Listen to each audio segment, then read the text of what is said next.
വചനം സത്യവചനം, ഇത് തേനിലും മധുരം തിരുവചനം.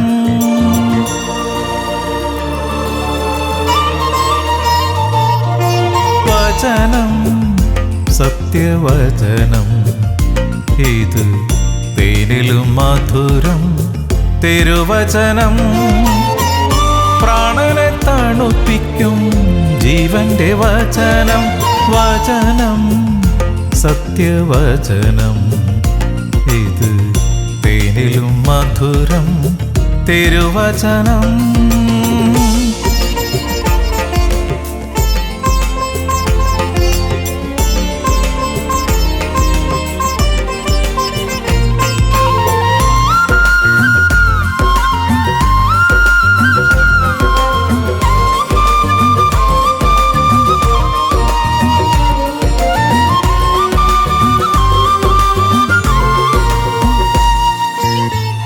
പാതയിൽ ശോഭിതമായിടും വചനം, നിർമ്മലമായൊരു തിരുവചനം.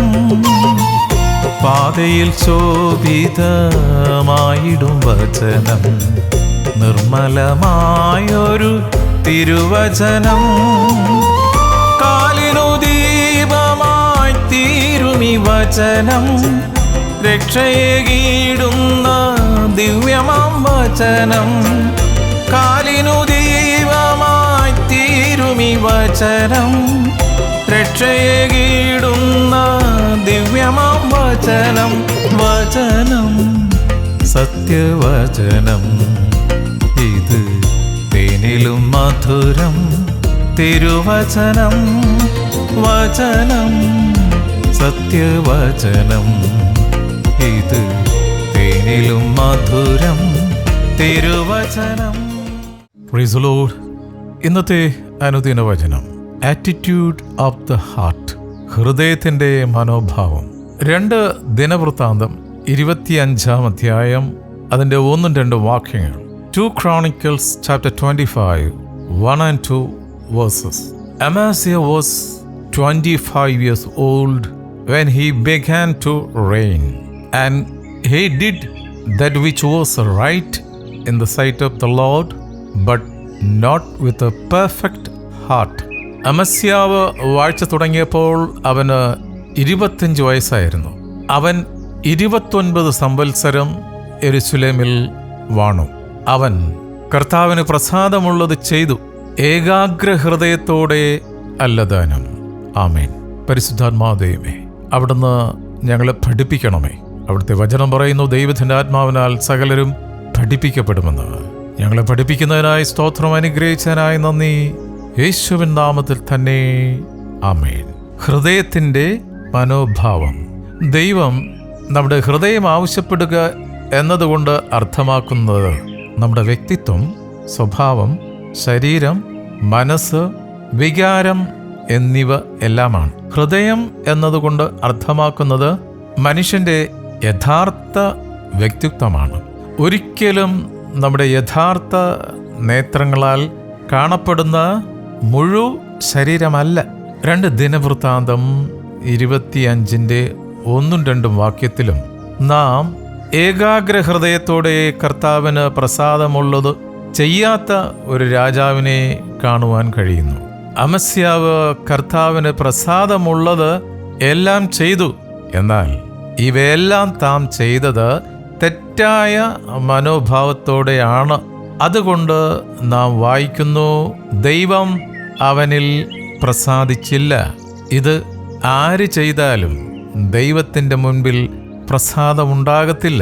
അപ്രകാരം ഒരു പ്രവൃത്തി വരുമ്പോഴാണ് ഞാൻ നിങ്ങളെ ഒരു നാളും അറിയത്തില്ല എന്ന് കർത്താവ് പറയാൻ പോകുന്നത്. ഇത് തികച്ചും ഭയപ്പെടുത്തുന്ന ഒരു കാര്യമാണ്. നാം എത്രയൊക്കെയോ നല്ല കാര്യങ്ങൾ ചെയ്താലും അവ ദൈവത്തിന് സ്വീകാര്യമല്ലാതായി തീരുന്നതിന് കാരണം നമ്മുടെ തെറ്റായ മനോഭാവം ആണ്. കൊടുക്കുന്ന കാര്യം നമുക്കൊരു ഉദാഹരണമായി എടുക്കാം. 2 കൊറിന്ത്യർ 9:7 ദൈവത്തിൻ്റെ ആത്മാവ് നമ്മളോട് സംസാരിക്കുന്നത്, സന്തോഷത്തോടെ കൊടുക്കുന്നവനെ ദൈവം സ്നേഹിക്കുന്നു. സങ്കടത്തോടെ അരുത്, നിർബന്ധത്താലും അരുത്. മറിച്ച് സന്തോഷത്തോടെ, ശരിക്കും സന്തോഷത്തോടെ കൊടുക്കുന്നവരെ ദൈവം സ്നേഹിക്കുന്നു. ഒരിക്കലും മറ്റൊരാളുടെ പ്രേരണയാൽ ചെയ്യരുത്. താൻ ആ ദാനവും സ്വീകരിക്കും. നാം സന്തോഷത്തോടെ കൊടുക്കാത്ത പണവും താൻ സ്വീകരിച്ച് ദൈവരാജ്യ വ്യാപ്തിക്കായി ഉപയോഗിച്ചേക്കാം. എന്നാൽ അപ്രകാരമുള്ള ഹൃദയമല്ല ദൈവം നമ്മളിൽ നിന്ന് ആഗ്രഹിക്കുന്നത്. ഈ ഭൗതികമായ ഹൃദയവും ആത്മീയമായ ഹൃദയവുമുണ്ട്. എന്നാൽ ഇവ രണ്ടും ഒരുപോലെ ആയിരിക്കണം. ഭൗതികമായി പറഞ്ഞാൽ ഹൃദയം മനുഷ്യ ശരീരത്തിലെ പ്രധാന അവയവമാണ്. എന്നാൽ ഹൃദയം ആത്മീയ ജീവിതത്തിൽ പ്രധാന ഘടകം തന്നെയാണ്. ഒരു വിശ്വാസിക്ക് അല്ലെങ്കിൽ ഒരു നേതാവിന് ദൈവത്തിനായി കൊടുപ്പാൻ കഴിയും. എന്നാൽ നമ്മുടെ ഹൃദയത്തിൻ്റെ അവസ്ഥ വളരെ പ്രധാനപ്പെട്ടതാണ്. സമൃദ്ധിയായ ജീവിതത്തിൽ നിന്ന് ജീവിതങ്ങളെ മാറ്റിമറിക്കുന്നത് മനുഷ്യന്റെ കഴിവില്ലായ്മയോ ഉത്സാഹക്കുറവോ അല്ല, മറിച്ച് ഞാൻ വിശ്വസിക്കുന്നത് തെറ്റായ ഹൃദയം അല്ലെങ്കിൽ മനോഭാവമത്രേ. എപ്പോഴും ദൈവിക സാന്നിധ്യം നമ്മളോടൊപ്പം ഉണ്ടെന്ന് ഉറപ്പാക്കണം. അവിടുന്ന് നമ്മുടെ പാതയെ നേരെയാക്കും. അത് പൂർണ്ണ സമാധാനത്തിൽ എത്തിക്കും. ഓരോ നിമിഷത്തിലും പരിശുദ്ധാത്മാവിൻ്റെ നിയന്ത്രണം മനസ്സിലാക്കിക്കൊണ്ട് എല്ലാ ദിവസവും ജീവിതം മുഴുവൻ സന്തോഷിപ്പാൻ ദൈവം നമ്മളെ ഓരോരുത്തരെയും സഹായിക്കട്ടെ. ഈ ചിന്തകളാൽ നമുക്ക് പ്രാർത്ഥിക്കാം. ഹല്ലേലൂയ, സ്തോത്രം. സ്നേഹവാനായ പിതാവേ, ഞങ്ങളെ ആയുസ്സിൻ്റെ ഒരു ദിനം കൂടെ കാണുവാൻ സ്വർഗം ഞങ്ങളെ അനുഗ്രഹിച്ചതിനായി നന്ദി പറയുന്നപ്പാ. തിരുമുഖം കണ്ട് പ്രഭാതം ഉണരുവാൻ, ഞങ്ങളെ വീണ്ടും പ്രാകാരങ്ങളിലേക്ക് കടന്നു വരുവാൻ ആകർഷിച്ചടുപ്പിച്ചതിനായി നന്ദി പറയുന്നു. ഞങ്ങൾ അന്യോന്യം പ്രാർത്ഥിക്കുന്നു. അവിടുന്ന് നിന്റെ മക്കളായ ഞങ്ങളുടെ പ്രാർത്ഥനയ്ക്ക് എപ്പോഴും ഉത്തരം തരുന്നതിനായി സ്തോത്രം ചെയ്യുന്നു. ഇന്ന് തിരുവചനം ശ്രവിച്ച ഓരോ മക്കളെയും സമർപ്പിച്ച് പ്രാർത്ഥിക്കുന്നു. കർത്താവേ, ഞങ്ങളുടെ ഹൃദയത്തിൽ അങ്ങേക്ക് ഒന്നാം സ്ഥാനം നൽകിക്കൊണ്ട് അവിടുത്തെ വചനപ്രകാരം ഞങ്ങളുടെ ജീവിതം മുന്നോട്ട് നയിക്കുവാൻ ഞങ്ങളെ സഹായിക്കണം. ഞങ്ങളുടെ പ്രാർത്ഥനാ സഹായം ആവശ്യപ്പെട്ടിരിക്കുന്ന ഓരോ മക്കളെയും തിരുക്കരങ്ങളിൽ സമർപ്പിച്ച് പ്രാർത്ഥിക്കുന്നു. ഞങ്ങൾക്ക് തന്നിരിക്കുന്ന ഭൗതിക നന്മകൾക്കായി സ്തോത്രം. ഞങ്ങളുടെ ഓഫീസുകളെ അവിടുന്ന് അനുഗ്രഹിക്കുന്നതിനായി സ്തോത്രം. ഞങ്ങളുടെ മാവ് കുഴക്കുന്ന തൊട്ടിയെയും തുരുത്തിയെയും അവിടുന്ന് അനുഗ്രഹിക്കുന്നതിനായി നന്ദി. ഞങ്ങളുടെ വയലുകളെ അനുഗ്രഹിച്ചിരിക്കാൻ സ്തോത്രം. ഞങ്ങൾക്ക് തന്നിരിക്കുന്ന ബിസിനസ്സിൻ്റെ അതിരുകളെ അവിടുന്ന് വിശാലമാക്കുന്നതിനായി സ്തോത്രം. ഹല്ലേലൂയ. ഞങ്ങൾക്ക് അവിടുന്ന് ഒരുക്കി വെച്ചിരിക്കുന്ന നന്മകൾ സ്വീകരിക്കുവാൻ തക്കവണ്ണം ഹൃദയ ഒരുക്കമുള്ള മക്കളായി ജീവിക്കാൻ ഞങ്ങളെ സഹായിക്കും. ദൂരത്തും ചാരത്തുമായി ജോലിക്കായി പഠനത്തിനായി പോയിട്ടുള്ള ഞങ്ങളുടെ തലമുറകളെ, ബന്ധുമിത്രാദികളെ, സഹോദരങ്ങളെ ഓർത്ത് പ്രാർത്ഥിക്കുന്നു.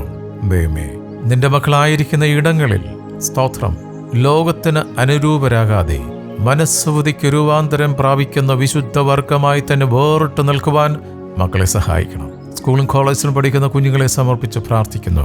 കാലഘട്ടത്തിൻ്റെ സകല വശീകരണ വലയത്തിൽ നിന്ന് മക്കൾ വിടുതൽ പ്രാപിക്കട്ടെ. ഒന്നാം സ്ഥാനം ദൈവത്തിന് കൊടുത്തുകൊണ്ട് ഒരു വിശുദ്ധ ജീവിതം നയിക്കുന്ന വിശുദ്ധ തലമുറകളായി തന്നെ അവർ വേറിട്ട് നിൽക്കുവാൻ മക്കളെ സഹായിക്കണം. ഞങ്ങളുടെ വാർദ്ധക്യത്തിലായിരിക്കുന്ന മാതാപിതാക്കളെ ഓർത്ത് പ്രാർത്ഥിക്കുന്നു. ഹല്ലേലൂയ. നരക്കോളം ചുമക്കുമെന്നരുളിച്ചത് ദൈവമേ, അവിടുത്തെ സൗഖ്യത്തിൻ്റെ കരം നിന്റെ മക്കളുടെ മേൽ വെച്ചിരിക്കാൻ സ്തോത്രം ചെയ്യുന്നു. അവിടുന്ന് സൗഖ്യദായകനാണല്ലോ. അവിടുത്തെ അടിപ്പിണരുകളാൽ പൂർണ്ണ സൗഖ്യം വന്നുമിരിക്കുന്നതിനായി നന്ദി പറയുന്നു. ഒരിക്കൽ കൂടി കർത്താവേ, ഞങ്ങളെ ഇന്നത്തെ ഓരോ പ്രവൃത്തികൾക്കുമായി നന്ദി പറയുന്നു. ഓരോ പ്രവൃത്തികളെയും അവിടുന്ന് അനുഗ്രഹിച്ചിരിക്കാൻ സ്തോത്രം. അകത്ത് വരുമ്പോഴും പുറത്തു പോകുമ്പോഴും തിരുസാന്നിധ്യം കൂടെ വരുന്നതിനായി സ്തോത്രം. ഈ സമയത്ത് കർത്താവെ, പ്രത്യേകമായി പ്രകൃതിക്ഷോഭത്താൽ ഉണ്ടായിട്ടുള്ള എല്ലാ നാശനഷ്ടങ്ങളിലും പ്രത്യേകിച്ച് ജപ്പാൻ രാജ്യത്തെ ഓർത്ത് പ്രാർത്ഥിക്കുന്നു.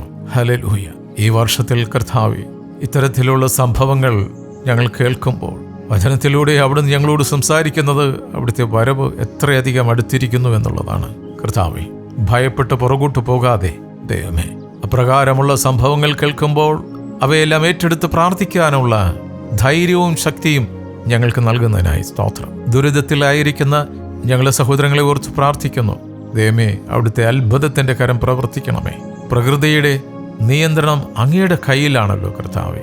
ഒരിക്കൽ കൂടി കർത്താവേ, തുടർന്നുള്ള എല്ലാ ഞങ്ങളുടെ ആനുകാലിക സംഭവങ്ങളെ കരങ്ങളിൽ തരുന്നു. അവയ്ക്കെല്ലാം അവിടുന്ന് ശാശ്വതമായ മറുപടി തരുന്നതിനായി സ്തോത്രം. അനുഗ്രഹിച്ചതിനായി നന്ദി. പ്രാർത്ഥനയും യാചനയും കേട്ടിരിക്കാൻ സ്തോത്രപ്പ, യേശുവിൻ നാമത്തിൽ തന്നെ. ആമേൻ, ആമേൻ, ആമേൻ.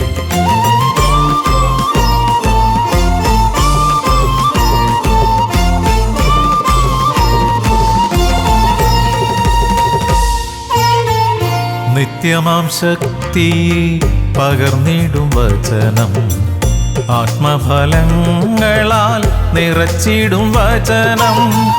നിത്യമാം ശക്തി പകർന്നിടും വചനം, ആത്മഫലങ്ങളാൽ നിറച്ചിടും വചനം. പാപത്തിൻ ബന്ധനം അഴിച്ചിടും വചനം, രൂപാന്തരം നൽകും സ്നേഹമാം വചനം. പാപത്തിൻ ബന്ധനം അഴിച്ചിടും വചനം, രൂപാന്തരം നൽകും സ്നേഹമാം വചനം. വചനം സത്യവചനം, ഇത് തേനിലും മധുരം തിരുവചനം. വചനം സത്യവചനം, ഇത് തേനിലും മധുരം തിരുവചനം.